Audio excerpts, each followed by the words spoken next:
Kali ini saya ingin bicara tentang sesuatu yang keluar dari tema pemilu, tetapi sesungguhnya berkait erat dengan proses dan hasil pemilu 2024. Saya ingin berbicara tentang Jokowi, tetapi bukan hanya berhenti soal Jokowi, melainkan juga paham yang diwariskan Jokowi. Sebut saja Jokowisme. Inilah yang ingin saya bicarakan. Saya ingin mulai, saudara-saudara, dengan menggambarkan 7 wajah Jokowi. Inilah wajah yang sebetulnya diam-diam, terang-terangan kita sadari atau tidak kita sadari, kita saksikan, dan mungkin diam-diam kita kenali sepanjang kepemimpinan Presiden Joko Widodo. Kita mulai dari wajah yang pertama. Jokowi adalah orang yang tidak pernah berhenti menjadi wali kota. Menjadi wali kota adalah menyatukan antara membuat kebijakan dengan mengeksekusi kebijakan itu dalam skala yang terbatas. Menjadi wali kota bisa langsung berhadapan dengan warga dan kemudian melakukan sesuatu yang sangat konkret kepada warga.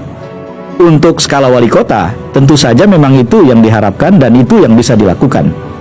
Tetapi kepala negara tetap berlaku seperti wali kota, disitulah kemudian persoalannya. Sekadar contoh, malam hari Jokowi bertandang ke rumah-rumah warga di Bogor sambil membagikan sembako. Di pinggir jalanan, ia membagikan amplop untuk tukang beca, atau membagikan amplop untuk warga yang berkerumun di pinggir jalan. Dalam perjalanan, Jokowi biasa melempar-lemparkan kaos kepada warga yang berdiri di pinggiran jalan. Bahkan dalam satu kunjungan ke salah satu provinsi di timur Indonesia, ketika berjalan, tentu saja dengan kendaraan maksud saya, Jokowi melihat seorang ibu tua yang miskin dan kemudian ia turun menghampiri dan membelikan sapi, katanya untuk memperbaiki kesejahteraan. Ini adalah contoh bagaimana seorang kepala negara berlaku sebagai wali kota. Sesungguhnya ditilik dari sisi keadilan dan pemerataan, tentu saja kebijakan yang semacam itu memang tidak mungkin dilakukan oleh seorang kepala negara di sebuah negara sebesar Indonesia. Mereka yang mendapatkan kaos, yang mendapatkan amplop, yang mendapatkan sembako, persentasenya amat sangat kecil daripada orang-orang yang membutuhkan. Menjadi wali kota punya warga yang terbatas, menjadi kepala negara, warga negaranya sungguh banyak. Jadi ini tidak mungkin diterapkan oleh siapapun yang ingin jadi presiden Indonesia sesungguhnya.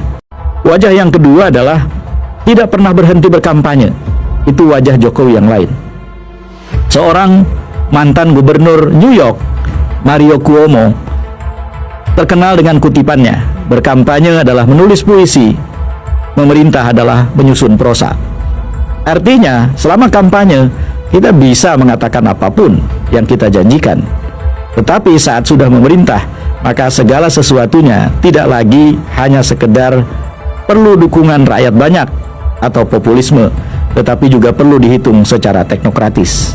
Berkampanye itu aspek teknokrasinya kerap kali tertinggal-tinggal. Tetapi memerintah itu harus menyatukan orientasi populisme seseorang dengan orientasi teknokratis.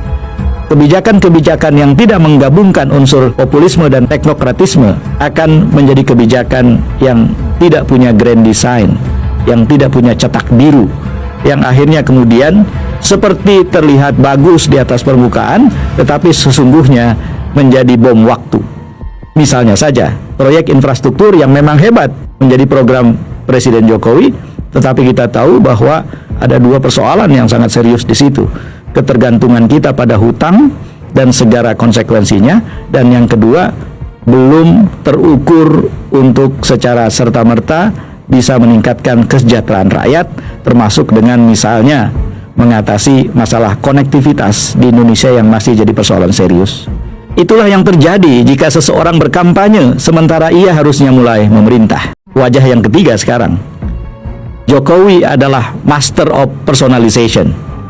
Dia adalah jagoan personalisasi.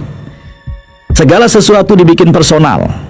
Ya tadi itu, menyerahkan bantuan untuk membeli sapi buat seorang ibu, membagikan uang untuk tukang beca dan orang-orang di pinggir jalan, melempar-lempar kaos, termasuk salah satunya adalah membagikan sembako di depan istana. Sembako itu adalah bagian dari bantuan sosial. Dan bantuan sosial ada tata caranya, ada mekanismenya, ada prosedurnya. Dan di dalamnya ada rakyat yang memang terdaftar sebagai mereka yang berhak mendapatkan bantuan sosial itu.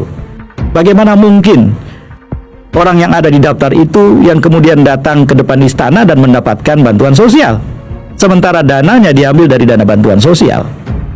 Artinya itu menjadi bantuan pribadi. Itulah sebabnya menurut salah satu sumber, penerima bantuan sosial menjelang, selama, dan barangkali sesudah pemilu 2024 jumlahnya jauh lebih besar dari angka yang sebetulnya terdaftar di Kementerian Sosial. Itu buah dari personalisasi. Jadi dibandingkan dengan presiden-presiden yang pernah ada di Indonesia, menurut saya Jokowi paling jago melakukan personalisasi. Kita masuk sekarang ke wajah yang keempat. Jokowi membonsaikan warga negara menjadi relawan.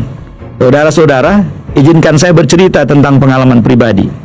Jokowi baru terpilih sebagai Presiden Republik Indonesia pada tahun 2014 pada waktu itu. Saya sendiri menjadi bagian di dalamnya karena saya dan Polmark Indonesia menjadi konsultan political marketing untuk Jokowi JK.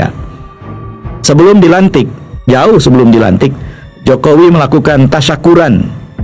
Sekaligus tadinya saya pikir pembubaran relawan-relawan di satu hotel di Jakarta Selatan. Tetapi saya mendengar pidato Jokowi pada saat itu, saya sudah sedikit terperangah. Jokowi justru meminta agar semua relawan tidak bubar. Dan apapun serangan yang nanti akan diterimanya sebagai kepala negara atau presiden, maka relawan tidak boleh diam. Pada saat itu, ingatan saya langsung melayang ke dua orang, Thaksin Shinawatra dan Joseph Estrada. Ketika Thaksin terpilih menjadi Perdana Menteri di Thailand, ia tidak membubarkan relawannya. Ketika Thaksin dijatuhkan, hampir saja terjadi perang horizontal, konflik yang setara di antara beragam kelompok warga negara Thailand. Itulah akibatnya ketika seorang yang memimpin pemerintahan tidak membubarkan relawannya saat ia berkampanye dan mempertahankannya, maka yang terjadi kemudian adalah bukan menyatukan tetapi memecah belah.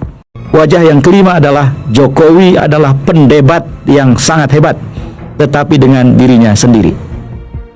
Sangat sering kita mendengar pernyataan Jokowi dari satu waktu ke waktu yang lain berbeda, bahkan bertentangan.